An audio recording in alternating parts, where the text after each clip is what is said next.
जय Bhim news में मैं सृष्टि हजार्टी आपका स्वागत करती हूं। आइए नजर डालते हैं आज की कुछ खास खबरों पर।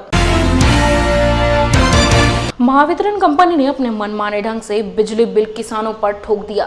एंड रबी हंगाम के समय बिजली बिल खंडित किया जा रहा है। इस वजह से परेशानी का सामना कर रहे किसानों में असंतोषता पैदा हो गई है। इसलिए महावितरण कंपनी के देवरी में कार्यकारी अभियंता कार्यालय पर पूर्व मंत्री राजकुमार बडोले इनके नेतृत्व में बीजेपी कार्यकर्ताओं ने मोर्चा निकाला। इस मोर्चे में अर्जुनी मोरेगांव विधानसभा क्षेत्र के किसान बड़ी संख्या में मौजूद थे।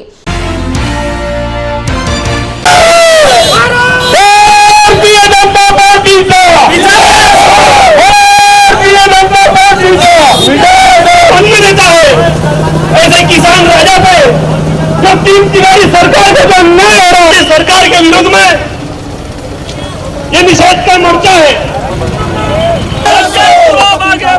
हम तुम्हारे साथ हैं। किसानों के सम्मान में, किसानों के सम्मान में। महाराष्ट्र राज्य वीज वितरण कंपनीच्या देवरी विभागीय कार्यालयावर अर्जुनी मोरगाव सडक अर्जुनी विधानसभा क्षेत्र आणि देवरी आमगाव विधानसभा क्षेत्रातील शेतकऱ्यांचा हा भव्य मोर्चा आज या ठिकाणी झाला।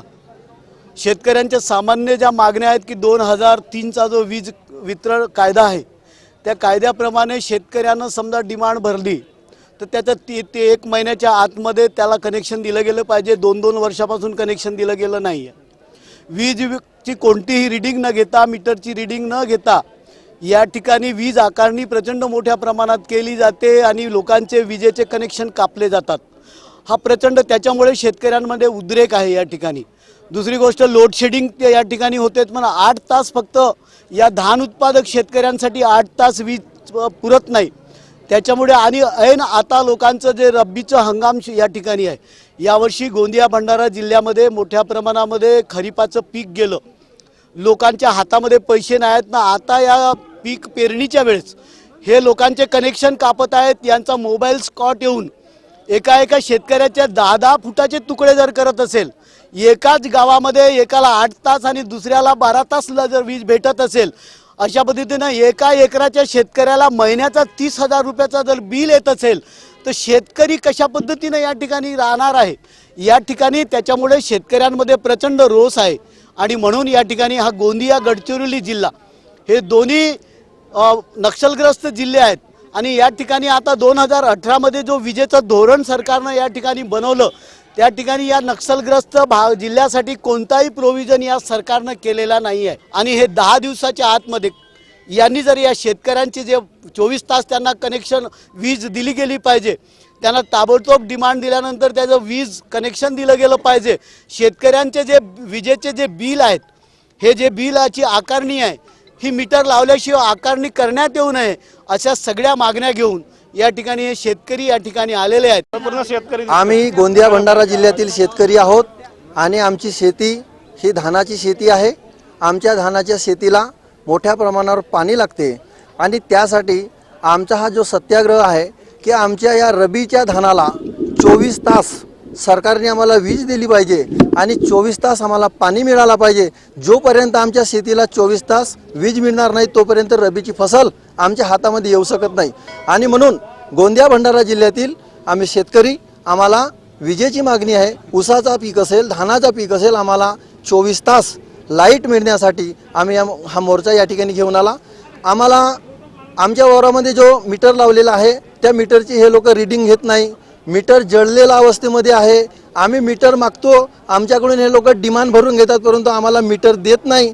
1-1 किलोमीटरपासून 1.5 किलोमीटरपासून आम्ही सर्व्हिस वाईजवर आपल्या वावरापर्यंत आम्ही लाईट घेऊन जातो आणि तेही आज अशी परिस्थिती आहे की या सरकारने आणि ह्या महावितरण विभागाने आमच्या वावरापर्यंत गेलेला जो सर्व्हिस वायर आहे तो सर्व्हिस वायरसुद्धा कापण्याचा, त्याचे 10-10 फुटाचे तुकडे करून त्याला कापून फेकण्याचा एक मोठा म्हणजे चुकीचा निर्णय ह्या लोकांनी घेतलेला आहे। आणि म्हणून मी एक शेतकरी आहे, सर्वसामान्य शेतकरी आहे। माझ्या वावरामध्ये ऊसाचं आणि धानाचं पीक लावलेलं आहे। हा ऊसाचं आणि धानाचं पीक हा 100% आमच्या हाती आला पाहिजे। यासाठी आम्हाला 24 तास लाईट मिळणे गरजेचं आहे आणि म्हणून मी प्रशासनाला विनंती करेन की त्यांनी गडचिरोलीच्या धर्तीवर गोंदिया जिल्हा हा नक्षलग्रस्त जिल्हा असल्यामुळे आम्हाला 24 तास लाईट ह्या नक्षलग्रस्त जिल्ह्यामध्ये द्यावी।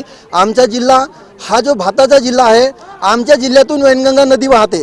आमच्या जिल्ह्यामध्ये अदानीसारखा मोठा पॉवर प्लॅन्ट आहे आणि असं असून सुद्धा अदानी पॉवर प्लॅन्टची लाईट हे पश्चिम महाराष्ट्रामध्ये जाते आणि सरकार आम्हाला 8 तासमध्ये या ठिकाणी होरपळत ठेवते. असं होऊ नये आणि 24 तास आम्हाला लाईट मिळावी. उद्योगपति के बराबर सभी महिला बचत गट की कर्ज माफिया की जाए, सख्ती से पैसा वसूली करने वाले फाइनेंस कंपनी पर गुना दाखिल किया जाए, इस प्रकार की अन्य मांग लेते हुए सुभाष देसाई इनके नेतृत्व में ब्लैक पैंथर पार्टी की ओर से कोल्हापुर जिलाधिकारी कार्यालय के सामने 8 दिन से धरना प्रदर्शन चल रहा है. शेतकरी व उद्योगपतीप्रमाणे महिला बचत कर्जमाफी आमच्या हक्काची. अरे कोण म्हणतंय देत नाही. अरे उद्योगपतीप्रमाणे महिला बचत गटांची कर्ज माफ करावी म्हणून गेली 8 दिवस आम्ही कोल्हापूर जिल्हाधिकारी कार्यालयासमोर धरणे आंदोलन धरून बसलेलो आहोत. मुळात डॉक्टर बाबासाहेब आंबेडकर म्हणायचे की अन्याय करणाऱ्यापेक्षा अन्याय सहन करणारा गुन्हेगार असतो. या सरकारनं मोठमोठ्या उद्योगपतींची कर्ज माफ केली. परवा गुजरातमधल्या एका कंपनीनं 22,000 करोड रुपये घेऊन पळून गेली. मग या सर्वसामान्य महिलांनी गोरगरिबांनी काय केलेलं आहे? तर ब्लॅक पॅन्थर पक्षाच्या वतीनं अशी आमची मागणी आहे की शेतकरी आणि उद्योगपतीप्रमाणे महिला बचत गटांची कर्ज माफ झाली पाहिजेत. जे रिक्षा व्यावसायिक आहेत त्या रिक्षा व्यावसायिकांना पूर्वी डिझेलला शेतकऱ्यांना डिझेलला शेतीसाठी डिझेल निम्म्या दरानं दिले जात होतं. त्याच पद्धतीने मच्छीमारांच्या मोठमोठ्या बोटींना कमी निम्म्या किमतीमध्ये डिझेल दिलं जातं. त्याच पद्धतीनं महाराष्ट्रातल्या सर्व रिक्षा चालकांना निम्म्या किमतीमध्ये डिझेल गॅस आणि पेट्रोल त्यांच्या व्यवसायासाठी देण्यात यावं. त्याच पद्धतीनं महागाईनं प्रचंड डोंगर जास्त वाढलेला आहे.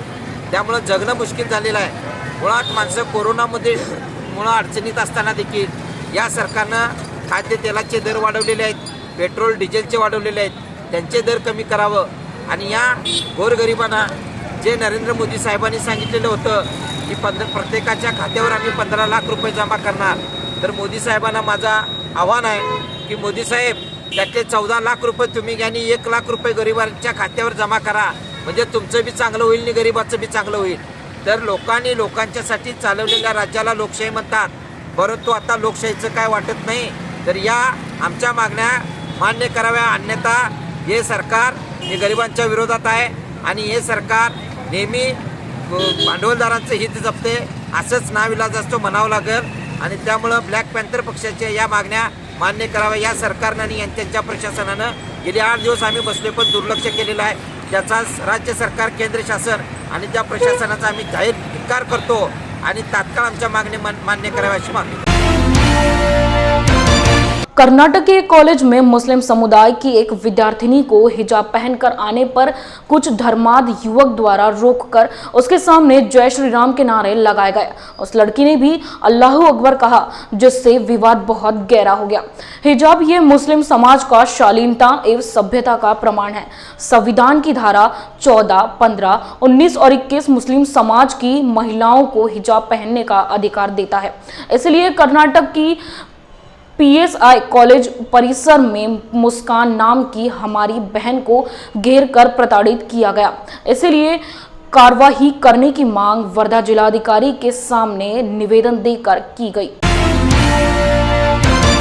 वर्धा सेकुलर फोरम द्वारा आयोजित आज जो धरना प्रदर्शन आज यहाँ पे लिया गया है, इसका उद्देश्य, इसका मकसद सिर्फ और सिर्फ ये है कि जिस तरह से कर्नाटक के हुडुबी में जो कॉलेज के अंदर में हमारे बच्चियों को, हमारी बेटियों को, हमारी बहनों को जो हिजाब पहनकर आने पर जो एक पॉलिटिक्स किया गया है, जो सरकार के आदेश बताकर उसको एक सियासी मोड़ देने की कोशिश की जा रही है, ये सिर्फ और सिर्फ एक सियासत है. और सियासत की आड़ में कुछ मनुवादी लोग इस्लाम को बदनाम करने के लिए, हमारे मज़हब को अटेंशन देने के लिए, हमारे मज़हब को टारगेट करने के लिए ये हिजाब का सहारा लेकर अपनी वाहवाही लूटने में लगे हुए हैं. ये वाहवाही लूटने हम देना नहीं देंगे, ये हम इसका घोर विरोध करेंगे।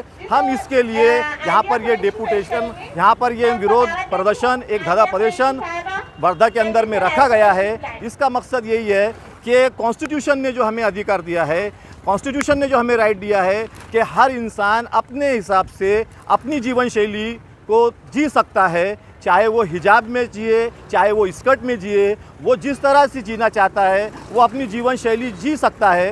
ये एक देश एक संविधान से चलने वाला देश है, बाबा साहेब आम्बेडकर द्वारा निर्मित संविधान से चलने वाला देश है, ना कि ये मनुवादी द्वारा बनाए हुआ, आरएसएस द्वारा गठित किया हुआ ये द्वारा देश है।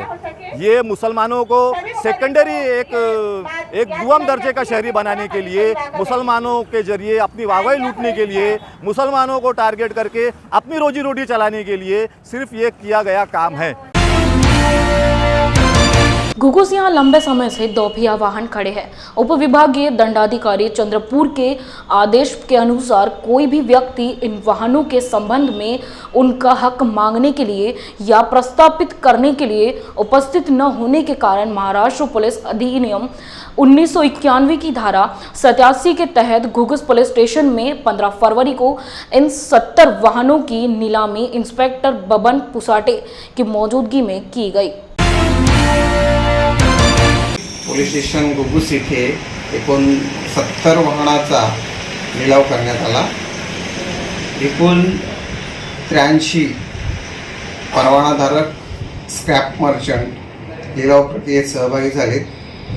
सर्वांनी बोली बोलल्यात आणि शेवटची बोलीमध्ये 4,15,000 संपूर्ण 70 वाहनांची बोली बोलून लिलाव प्रक्रिया शांततेत पार पडली। जय मीडिया न्यूज में यहाँ लेते एक छोटा सा ब्रेक। क्या हुआ बहू? माँ, पाइल्स की बहुत तकलीफ हो रही है। तो तुम गुदरोग सर्जन के पास क्यों नहीं गई? देखो, जैसे हार्ट के लिए हार्ट स्पेशलिस्ट, ब्रेन के लिए ब्रेन स्पेशलिस्ट, तो पाइल्स के लिए पाइल स्पेशलिस्ट क्यों नहीं? स्त्री हो या पुरुष, टॉयलेट में तकलीफ केवल पाइल्स ही नहीं और भी कई प्रकार के गुदरोग तथा कैंसर भी हो सकता है। इसीलिए इसकी प्रत्यक्ष जांच जरूरी है। ठीक है माँ, पर जांच के लिए हम जाएंगे कहाँ? वही काले आयुर्वेदिक पाइल्स हॉस्पिटल में। लेकिन माँ, प्रेगनेंसी में पाइल्स की दवाइयाँ? प्रेगनेंसी में आयुर्वेदिक दवाइयाँ सुरक्षित होती है।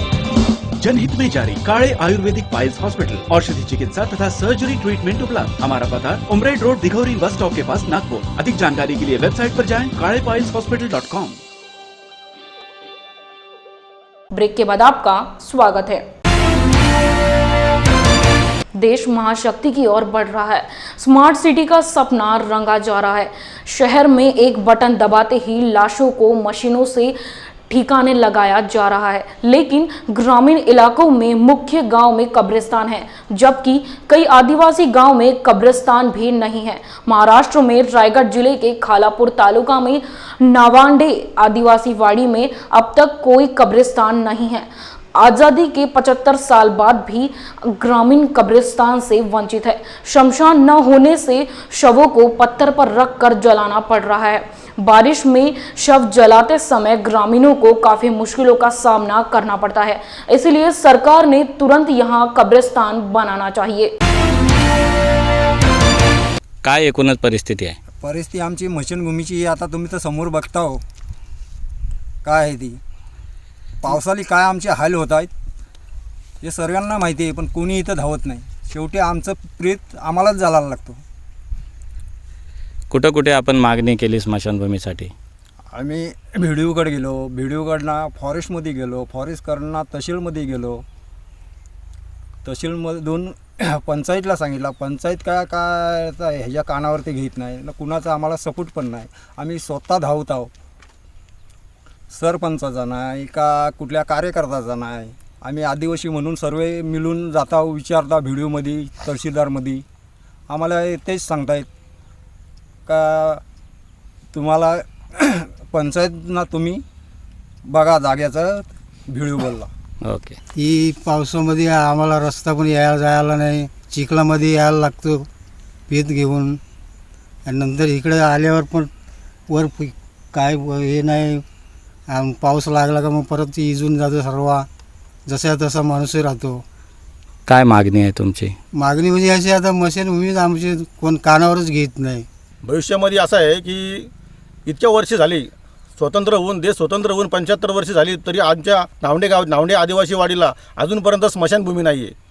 ग्रामपंचायतीकडे अर्ज केला, पंचायत समितीकडे अर्ज केला, BDOकडे अर्ज केला, त्यानंतर फॉरेस्टवाल्यांकडे अर्ज केला, तहसीलदारकडे अर्ज केला, कलेक्टरकडे केला, परंतु अजूनपर्यंत इथल्या कुठल्या आमदारांनी, खासदारांनी किंवा कुठल्याही नेत्यांनी किंवा प्रशासकीय अधिकाऱ्यांनी अजूनपर्यंत इतक्या वर्षापासून ह्या स्मशानभूमीची दखल घेतलेली नाही आहे. पावसाळ्याला आल्यानंतर इथलं प्रेत जाळताना अगदी अशी अवस्था बिकट होते का प्रेत अर्धवट चालला जातो. पाऊस उघडल्यानंतर पुन्हा त्याला जाळला जातो. याच्यापुढं आम्ही सर्व ग्रामस्थ मिळून जर कधी या प्रशासनाने, ग्रामपंचायतनी, पंचायत समितीनी, तहसीलदारांनी आणि कलेक्टरनी जर या स्मशानभूमीचा मार्ग जर लवकरात लवकर मोकळा केला नाही तर याच्यापुढं नावणे आदिवासीवाडीमध्ये जो पण आता याच्यानंतर जो पण कोण माणूस मरल त्याचा प्रेत जो आहे तो आम्ही ग्रामपंचायतच्या ऑफिससमोर चालणार आहेत. आई बोला, काय परिस्थिती आहे? पांढरं झालं केस पण आम्हाला काय म्हशी भूमी नाही भेटली होती. काय परिस्थिती आहे?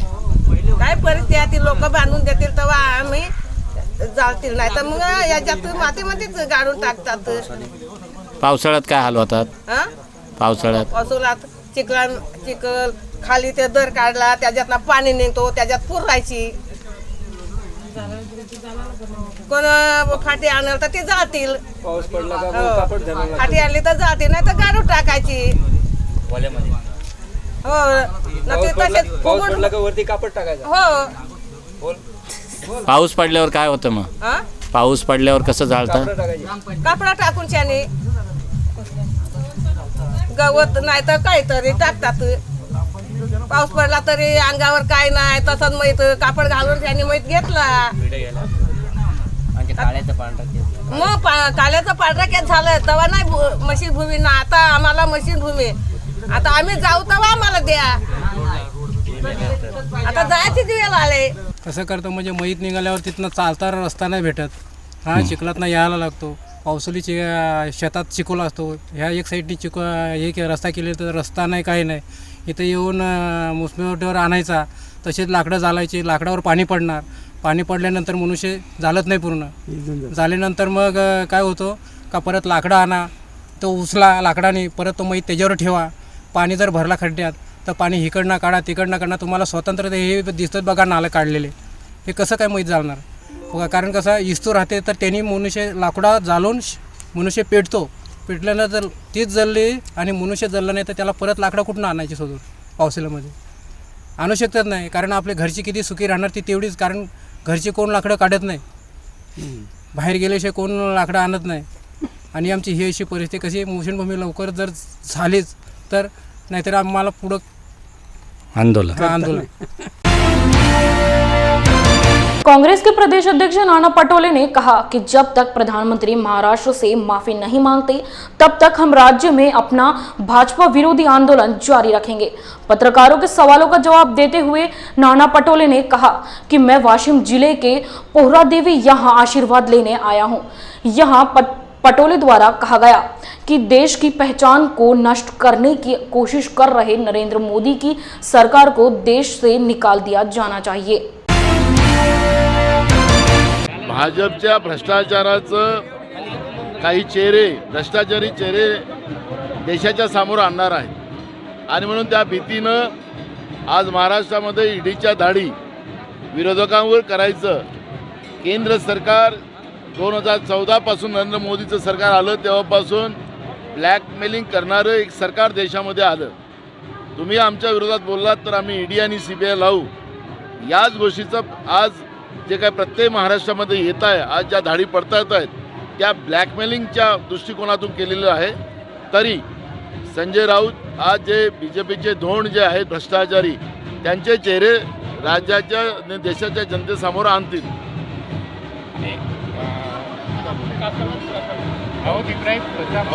इक्बाल कासकर यांचे मुंबईच्या काही नेत्यासोबत आर्थिक संबंध आहेत, त्यांच्या घरी पण धाडी पडत आहेत. निवडणुका 5 राज्याच्या चाललेल्या आहेत. या निवडणुकीमध्ये विरोधक कसे चुकीचे आहेत हे दाखवण्याचा एक प्रयत्न, असफल प्रयत्न केंद्रातला भाजपचं सरकार करते आहे. कारण की आज लोक त्यांना नोकऱ्यांचा प्रश्न विचारतात आहेत. तरुण आमचे सगळे म्हणतात की आमच्या हाताला काम देणार होतात, ते कुठं गेलेत? नोकऱ्यांचा विषय बाजूला केला. दुसरं शेतकऱ्यांचे प्रश्न होते. यवतमाळ जिल्ह्यामध्ये येऊन नरेंद्र मोदींनी 2014मध्ये सांगितलं होतं की शेतकऱ्यांचं उत्पन्न 1.5 आम्ही वाढवू, शेतकऱ्यांचे सगळे कर्ज माफ करू. पण आज देशातला शेतकरी देशोधडीला लावण्याचं पाप भाजपने केलं. तोही शेतकरी प्रश्न विचारतो आहे. त्याचप्रमाणे गरिबी मोठ्या प्रमाणात देशामध्ये वाढत आहे. या देशाच्या सुरक्षेमध्ये मोठ्या प्रमाणात आता प्रश्न निर्माण झालेला आहे. अरुणाचल सारखा प्रदेश आज चीनच्या ताब्यात जाते असं पद्धतीचं चित्र निर्माण झालेलं आहे. आणि म्हणून देशाची जनता त्यांना जे प्रश्न विचारत आहे त्या प्रश्नाला डायव्हर्ट करण्यासाठी या पद्धतीचा, या पोपटांचा वापर ईडी आणि CBIचा केंद्र सरकारच्या माध्यमातून केला जातो आहे. आपल्याला लक्षात असेल की महाराष्ट्राने ज्या पद्धतीनं कोरोना काळामध्ये बाहेरच्या राज्यांना मदत केली, तिथल्या लोकांचा जीव वाचवला, त्याच्यावरही नरेंद्र मोदींनी आक्षेप घेतला. महाराष्ट्राला बदनाम केलं. छत्रपती शिवाजी महाराजाच्या महाराष्ट्राला, संतांच्या विचाराच्या महाराष्ट्राला बदनाम करण्याचं काम लोकसभेमध्ये केलं. त्याचं आंदोलन आमचं चालू आहे. नरेंद्र मोदींनी माफी मागावी. त्या पलीकडे जाऊन मनुवादी व्यवस्था भाजप कशी आणते त्याचाही प्रत्यय आसामच्या मुख्यमंत्र्यांचं वक्तव्य जे उत्तराखंडमध्ये झालं, आईवर शंका घेणं म्हणजेच मनुवादाची व्यवस्था निर्माण करण्याचं, मातृशक्ती ही आमच्या देशाची परंपरा राहिलेली आहे. माँ जगदंबा ही आमची परंपरा, आमची ताकद राहिलेली आहे. पण त्याच आईवर या मनुवादी व्यवस्थेनं आक्षेप घेणं आणि म्हणून स्त्रीशक्तीचा अपमान, या देशाच्या शेतकऱ्यांचा अपमान, या देशाला विकण्याची व्यवस्था, रोज देश विकून देश चालवण्याचं काम जे नरेंद्र मोदी करत आहेत, या सगळ्या प्रश्नाला डायव्हर्ट करण्यासाठी या पद्धतीचे खोटे आरोप लावून बदनाम करण्याचा आणि मूळ मुद्द्यावर डायव्हर्ट करण्याचा हा प्रयत्न भाजपचा चाललेला आहे. जय भीम इंडिया न्यूज में यहाँ लेते एक छोटा सा ब्रेक. क्या हुआ बहू? माँ, पाइल्स की बहुत तकलीफ हो रही है. तो तुम गुदरोग सर्जन के पास क्यों नहीं गई? देखो, जैसे हार्ट के लिए हार्ट स्पेशलिस्ट, ब्रेन के लिए ब्रेन स्पेशलिस्ट, तो पाइल्स के लिए पाइल स्पेशलिस्ट क्यों नहीं? स्त्री हो या पुरुष, टॉयलेट में तकलीफ केवल पाइल्स ही नहीं, और भी कई प्रकार के गुदरोग तथा कैंसर भी हो सकता है. इसीलिए इसकी प्रत्यक्ष जांच जरूरी है. ठीक है माँ, पर जांच के लिए हम जाएंगे कहाँ? वही काले आयुर्वेदिक पाइल्स हॉस्पिटल में. लेकिन माँ, प्रेगनेंसी में पाइल्स की दवाइयाँ? प्रेगनेंसी में आयुर्वेदिक दवाइयाँ सुरक्षित होती है. जनहित में जारी. काळे आयुर्वेदिक पाइल्स हॉस्पिटल, औषधि चिकित्सा तथा सर्जरी ट्रीटमेंट उपलब्ध. हमारा पता उमरेड रोड, दिघौरी बस स्टॉप के पास, नागपुर. अधिक जानकारी के लिए वेबसाइट पर जाएं kalepileshospital.com. ब्रेक के बाद आपका स्वागत है. Maharashtra chamber of commerce industry Kolhapur, chamber of commerce और MIDC महाराष्ट्र राज्य इनकी ओर से कोल्हापुर रेसिडेंस क्लब यहां 2022 वाइब्रेट महाएक्सपो 15 से 18 अप्रैल तक होने वाले प्रदर्शन का उद्घाटन समारंभ पालक मंत्री सतेज पाटील इनके हाथों किया गया. वाइब्रंट एक्सपोच्या नावानं एक मोठा एक्सपो आपण या ठिकाणी करतोय. आपल्या सगळ्यांना माहित आहे की गेले 2 वर्ष कोविडमुळे काय परिस्थिती आपली झाली होती. आजारी तर सगळेच होते, परंतु व्यवस्था देखील आजारी झाली होती अशी परिस्थिती होती. आणि आता रुळावर या लागलेले आणि ही आली असताना एक नवसंजीवनी या एक्सपोच्या माध्यमातून कोल्हापुरातल्या उद्योजकांना त्या ठिकाणी मिळणार आहे. आणि अशा पद्धतीचे एक्सपोमुळे मग अशी अनेकांनी उल्लेख केला की या पूर्वीच्या एक्सपोमुळे मला काय फायदा झाला किंवा माझी उद्योजकातली शेती कशी वाढली गेली, हा अनुभव अनेकांनी इथं त्या ठिकाणी सांगितला. आणि खरंच गरज आहे की आजच्या या युगामध्ये जरी ऑनलाईन सगळं आपल्याला अवेलेबल असलं तरी प्रत्यक्ष एखादी गोष्ट बघितल्याशिवाय व्यवसाय चालू करणं शक्य नसतं. ऑनलाईन एखाद्या व्यवसायाचं मार्गदर्शन मिळालं म्हणून तो व्यवसाय चालू केला असं घडत नाही. म्हणून प्रत्यक्षरित्या मला वाटतं जवळजवळ 500च्या वर स्टॉल्स या निमित्तानं इथं असणार आहेत आणि जगामध्ये काय चाललेलं आहे याची माहिती आपल्याला त्या ठिकाणी मिळणार आहे.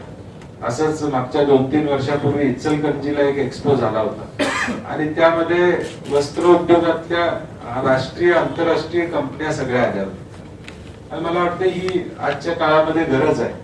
जरी एका बटनाच्या क्लिकवर सगळं अवेलेबल असलं तरी प्रत्यक्ष तो माणूस भेटणं आणि व्यवहार करणं हे महत्वाचं असतं आणि मला वाटतं या एक्सपोच्या माध्यमातून कोल्हापूरला पुढे घेऊन जायची एक जबाबदारी आपण सर्वांनी या ठिकाणी घेतली पाहिजे. चेंबर ऑफ इंडस्ट्री अँड ऍग्रिकल्चरच्या या एक्झिबिशनला थोडा आम्ही अनेक छोटेसे आम्ही लाईन लावतोय म्हणजे रिसायकलिंग. सध्या आपली फाउंड्री मेटल इंडस्ट्री कोल्हापूरची खूप मोठी आहे, पॉलिमर इंडस्ट्री पण मोठी होत चाललेली आहे आणि ऍग्रिकल्चरला shade net mulch film green house खूप लागतं. तर रिसायकलिंग युनिटी फार महत्वाची गोष्ट आहे. तर हे पण आपण थोडंसं आपण त्यात फोकस ठेवणार आहे. सर्वांनी मेटल रिसायकलिंग, पॉलिमर रिसायकलिंग, परत ग्लास, मेटल, वूड हे रिसायकलिंग करून काय प्रोजेक्ट करता येतील यावर पण आपला फोकस राहावा. त्यासाठी सर्वांनी ह्यावेळी एक्झिबिशनला यावर आमचा फोकस आहे हे पण सर्वांनी जाणून घ्या. वेगवेगळ्या प्रकारच्या औद्योगिक उत्पादनांचं एक चांगलं प्रदर्शन या ठिकाणी व्हावं, या परिसरातल्या उद्योगांना जागतिक बाजारपेठ मिळावी, देशांतर्गत बाजारपेठ मिळावी आणि नवनवीन उत्पादनाच्या माध्यमातून आपापसातील व्यापार वाढवण्याची संधी मिळावी हा या व्हायब्रंट महा एक्सपोच्या आयोजनामागचा मुख्य उद्देश आहे. आणि अतिशय चांगल्या पद्धतीनं प्रोफेशनल पद्धतीनं हे अधिवेशन सातत्याने आयोजित होते आणि हजारो लोक या अधिवेशनाला भेट देत आहेत आणि कोट्यवधी रुपयांचा व्यापार दरवर्षी अधिवेशनाच्या निमित्तानं होतो. ते आपण सगळेजण त्याचे साक्षीदार आहोत. ती त्या ठिकाणी आपण डिस्प्ले करूया म्हणजे येणाऱ्या लोकांना सुद्धा वाटेल की बाबा एक चांगल्या पद्धतीने महानगरपालिका झालेली आहे. ललितबाईंनी जसं सांगितलं तसं एअरपोर्टची जी काय आपली याचा पुढची पर्स्पेक्टिव्ह आहे तिचं सुद्धा आपल्याला तिथं कुठं मागणी आपल्याला करता आली तर येणाऱ्या प्रत्येक घटकाला कळेल किंवा एक विजन या शहराचा पुढे वागायला लागलेला आहे आणि त्या पद्धतीचा आपल्याकडे इन्व्हेस्टरचा ओघ सुद्धा त्या निमित्तानं वाढेल. 14 फरवरी ये दिन वैलेंटाइंस डे के रूप में मनाया जाता है।